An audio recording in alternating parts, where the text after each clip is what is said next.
Kaya pala ganito ang naging resulta ng kapalaran ko. Kasi alam ng Diyos na kaya ko. Sa edad kong to, napagod na akong magmadali. Kaya lahat ng ginagawa ko ngayon, ini-enjoy ko na lang. Siguro sa dami na rin ng aking pinagdaanan, napagtanto ko na ang buhay ay mas malawak at mas mahiwaga pa sa mga problemang dumarating sa buhay natin.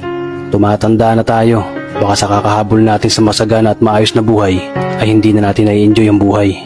Baka nabubuhay na lang tayo dahil nape-pressure tayo sa sasabihin ng ibang tao.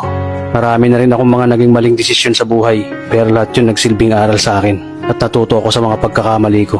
May mga taong sobra nating mamahalin at bibigyan ng halaga, pero ibabalik lang sa atin ay kabiguan at matinding trauma. Kaya wag nating lilingunin ng mga taong tulad nila dahil mas payapa kapag hindi ka na interesadong malaman pa kung ano pang balita sa kanila. At wag mong idepende ang sarili mo sa kahit kanino. Tandaan mo, kahit sarili mong anino, iiwan ka din nito kapag madilim na ang paligid mo. Kailangan natin matutunan na huwag ikumpara ang sarili natin sa iba dahil hindi natin laban ang laban nila. Karera mo to, di nila karera. Dahil ang buhay ay hindi naman nasusukat sa kung sino ang mayaman, kundi kung sino ang payapa.